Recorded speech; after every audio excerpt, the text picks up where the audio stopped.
நாங்க போகும்போது பார்த்தா உண்மையிலேயே சாப்பாடு சாருக்கு மாண்புமிகு அமைச்சருக்கு ரயில்வே துறை அமைச்சருக்கு தமிழுக்கும் தெரியும் நினைக்கிறேன். சாப்பாடு உண்மையிலேயே சரியில்லை. குற்றம் சொல்வதற்காக நான் சொல்லவில்லை. உணவு முறை அதை கொஞ்சம் கண்காணிக்க வேண்டும். எனக்கு மட்டுமில்ல, சாதாரண பப்ளிக்கும் போறாங்க, அவங்களுக்குமே அந்த உணவு முறை சரியில்லை என்ற கருத்து இருக்கிறது. டாய்லெட் கிளீனிங்ன்றது ரொம்ப ஒஸ்டர். ஆனா போட்டிருக்கீங்க ஆளு கிளீன் பண்றாரா என்பதை வாட்ச் பண்றதுக்கு ஒரு சூப்பர்வைசர் போடல. நீங்க ஜோனல் வைஸா பொறுப்பாளரை நியமிக்கும் போது அந்த மொழி தெரிந்த நபர்களை நியமித்தால் பயணிகளுக்கு சாதகமாக இருக்கும். இப்ப தமிழ்நாட்டில் ஜோனல் வைஸா ஒரு பொறுப்பாளர் போடுறீங்க, ஜிஎம்ஓ டெப்டி ஜிஎம்ஓ, அவங்களுக்கு தமிழ் மொழி தெரிவதில்லை.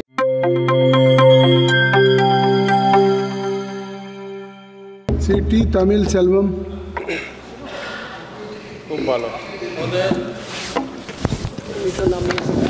மாண்புமிகு பேரவைத் தலைவர் அவர்களே, ரயில்வே திருத்த மசோதா பற்றி பேசுவதற்கு வாய்ப்பளித்தமைக்கு முதலில் நன்றியை கூறிக்கொள்கின்றேன். ஏற்கனவே இந்த அவையில் விமான சட்ட திருத்தம் கொண்டு வந்தீர்கள், குற்றவியல் சட்டம் கொண்டு வந்தீர்கள். அதனுடைய பெயர் மாற்றம் சமஸ்கிருதத்தில் இருந்தது. ஏர்கிராஃப்ட் ஆக்டில் பாரதிய பாக்கியா வித்யாகா, எனக்கு பேரே சொல்ல தெரியல, சமஸ்கிருத பேரு.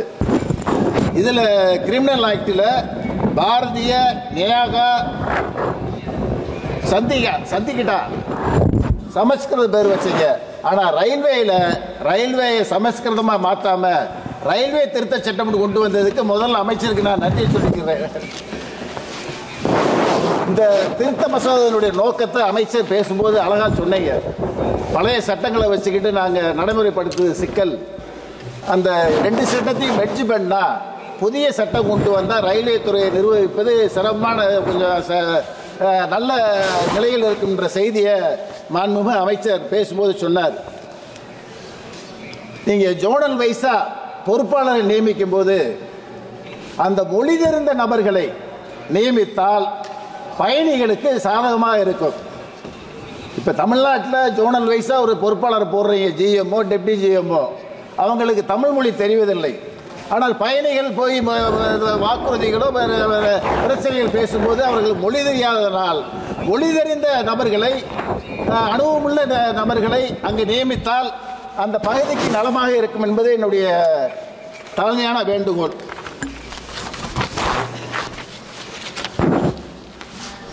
விபத்துகளை தடுக்கிறதுக்கு கவாச் சிஸ்டம் ஒன்று கொண்டு வந்தீங்க, 800 கோடி ஒதுக்குனீங்க. இதுவரைக்கும் எத்தனை விபத்துகள் நடந்திருக்கின்றத அமைச்சர் அறிவார். ஆனால் அந்த திட்டத்தை முழுமையாக ஏன் நிறைவேற்ற முடியல? அனைத்து ரயில்களுக்கும் அந்த கவாச் சிஸ்டத்தை கொண்டு வந்தால் உண்மையிலேயே விபத்து இல்லாத நாடாக இந்தியாவை உருவாக்க வேண்டும் என்பதுதான் எங்களுடைய நோக்கம். உங்களுடைய நோக்கமும் அதுதான். அந்த கவாச் சிஸ்டத்துக்கு அதிக நிதியை ஒதுக்கி அனைத்து ரயில்களுக்கும் இந்த சிஸ்டத்தை பயன்படுத்தினால் விபத்துகள் குறையும் என்பது என்னுடைய தாழ்மையான வேண்டுகோள். ரயிலில் நாங்கள் போகும்போது பார்த்தா உண்மையிலேயே சாப்பாடு சாருக்கு மாண்புமிகு அமைச்சருக்கு ரயில்வே துறை அமைச்சருக்கு தமிழுக்கும் தெரியும் நினைக்கிறேன். சாப்பாடு உண்மையிலே சரியில்லை. குற்றம் சொல்வதற்காக நான் சொல்லவில்லை. உணவு முறை கொஞ்சம் பக்குவப்பட வேண்டும், அதை கொஞ்சம் கண்காணிக்க வேண்டும். எனக்கு மட்டுமில்ல, சாதாரண பப்ளிக்கும் போறாங்க, அவங்களுக்குமே அந்த உணவு முறை சரியில்லை என்ற கருத்து இருக்கிறது. அதே மாதிரி டாய்லெட்ல பலாயிரக்கணக்கான மக்கள் கன்னியாகுமரியிலிருந்து காஷ்மீர் வரைக்கும் போறாங்க. பல கோடிக்கணக்கான மக்கள் தினமும் பயணிக்கிறாங்க ரயில்வேல. டாய்லெட் கிளீனிங்ன்றது ரொம்ப ஒஸ்டா இருக்கு. ஆனா போட்டிருக்கீங்க ஆளு, அதை கிளீன் பண்றாரா என்பதை வாட்ச் பண்றதுக்கு ஒரு சூப்பர்வைசரை போடல. அந்த சூப்பர்வைசரை போட்டு ஒவ்வொரு ட்ரெயினுக்கு டாய்லெட் கிளீனிங், அந்த உணவு முறைகளை பாதுகாக்க வேண்டும் என்பது என்னுடைய தாழ்மையான வேண்டுகோள். அப்புறம் நீங்க இந்த சிஏஜி அறிக்கையில் ரயில்வே தண்டவாளங்கள் 20% தண்டவாளங்கள் மோசமா இருக்கிற செய்தியை சிஏஜி அறிக்கை சொல்லியிருக்கு. அந்த 20% தண்டவாளத்தை புதுப்பிப்பதற்கு தங்களிடம் என்ன கருத்து இருக்கு என்பதை தாங்கள் பதில் கூறும்போது எங்களுக்கு தெரியப்படுத்த வேண்டும் என்று கேட்டுக்கிறேன். லோகோ பைலட் பெண்கள் ட்ரெயின் ஓட்டுறாங்க, அவங்களுக்கு உள்ள சிரமங்கள் என்னன்னு சொன்னா, ஒரு நாளைக்கு நீங்க தொடர்ந்து அவங்க 36 மணி நேரம் ஓட்டுறாங்க. நாங்க சொல்றது பெண்களுக்கு டெய்லி 8 மணி நேரம் ஓட்ட வைங்க. கர்ப்பகால குழந்தை பிறக்கிற போது 6 மாத விடுமுறை மட்டும் கொடுக்கிறீர்கள். தமிழ்நாட்டில் இருப்பதை போல தமிழ்நாடு முதல்வர் அரசு ஊழியர்களுக்கு கொடுத்த சலுகை போல ஓராண்டு பெண்களுக்கு மகப்பேறு விடுப்பு கொடுக்க வேண்டும் என்பது எங்களுடைய நோக்கம். அதை மாண்புமிகு அமைச்சர் கண்டிப்பாக கொண்டு வரும் என்பது இது. அப்புறம் சார், ட்ரெயினுக்கு நேம் வைக்கிறீங்க.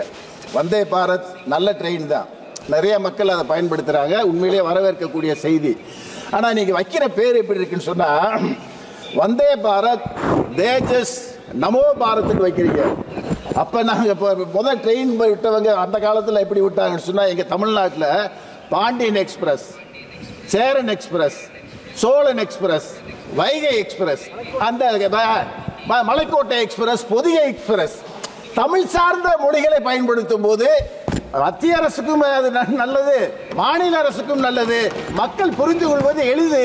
தாழ்மையா அந்த ரீஜனல் லாங்குவேஜுக்கு தகுந்த மாதிரி பெயர்களை மாற்ற வேண்டும் என்பதை கேட்டுக்கொள்கின்றேன். வருவாயை பெருக்கிறதுக்கு மாண்புமிகு அமைச்சர் அழகா சொன்னீங்க. நிறைய செலவு இருக்கு. புதிய வழித்தடங்கள் போடும்போது மத்திய அரசு மாநில அரசு ஒத்துழைப்பு இருந்தாலே அந்த வழித்தடத்தை போட முடியும் செய்தியை சொன்னீங்க. முத்தமிழறிஞர் கலைஞர் முதல்வராக இருக்கும்போது ஒரு செய்தியை சொன்னார். புதிய வழித்தடம் கேட்டால் மத்திய அரசு மாநில அரசு பாதி தொகை வழங்க வேண்டும் என்ற செய்தியை கூறுகிறார்கள். கொடுக்க நாங்கள் தயாராக இருக்கிறோம். ஆனால் அந்த வழித்தடத்தில் வருகிற வருவாயை பாதி பணம் தமிழ்நாட்டுக்கு கொடுப்பதற்கு மத்திய அரசு தயாராக இருக்கிறதா என்ற செய்தியை கலைஞர் கேட்டார். பதில் இல்லை. ஓகே, பதில் இல்லை. ஆகவே சிரமங்கள், பைனான்ஸ் சுமைகள் அதிகமா இருக்கு. இப்ப நீ புதிய திட்டங்கள் வருவாய் பெருக்கிறதுக்கு மாண்புமிகு அமைச்சர் பேசும்போது சொன்னீங்க. இப்ப நாங்க சொல்றோம் சார், தமிழ்நாட்டில் நீண்ட நாளமா நாங்க கேட்கிற பட்ஜெட் இது புதிய பட்ஜெட். ஈரோடு பழனி புதிய வழித்தடம் வேணும், திண்டுக்கல் சபரிமலைக்கு புதிய வழித்தடம் வேணும். காரணம் என்னன்னு கேட்டா, 1 கோடி மக்கள் ஆண்டுக்கு ஒரு முறை 2 மாதத்தில் சென்று வருகிறார்கள். மாதம் 5 லட்சம் ஐயப்ப பக்தர்கள் சென்று வருகிறார்கள். நாங்கள் கேட்பது, திண்டுக்கல் சபரிமலைக்கு தொடர்ந்து நீங்க ரயில் பாதை கொடுக்காவிட்டாலும் கொடைக்கானல் ரோடு டு தேனிக்கு 48 கிலோமீட்டர் புதிய வழித்தடம் கொடுத்தால் இந்தியா முழுமைக்கும் இருக்கிற ஐயப்ப பக்தர்கள் தேனிக்கு வருவார்கள். தேனியிலிருந்து 50 கிலோமீட்டரில் ஐயப்பன் கோயில் இருக்கிறது. பை ரோடு சென்று ஐயப்பனை வழிபடுவதற்கு வாய்ப்பு இருக்கு. மாண்புமிகு அமைச்சர் தயவு செஞ்சு இது பண்ணணும். அப்புறம் திண்டிவனம் திருவண்ணாமலைக்கு புதிய வழித்தடம், அப்புறம் வந்து பெரம்பலூர் புதிய வழித்தடம், இதெல்லாம் பெண்டிங்கில் இருக்கு. தேங்க்யூ. புதிய வழித்தடம் வேண்டும். ஆகவே மாண்புமிகு அமைச்சர் தமிழ் தெரிந்தவர், தமிழ்நாட்டை புரிந்தவர், இந்த திட்டங்களுக்கு அதிக நிதியை கொடுத்து திண்டுக்கல் சபரிமலைக்கு முக்கியத்துவம் கொடுத்து புதிய வழித்தடம் அமைக்க வேண்டும் என கேட்டு அமைகிறேன். வணக்கம்.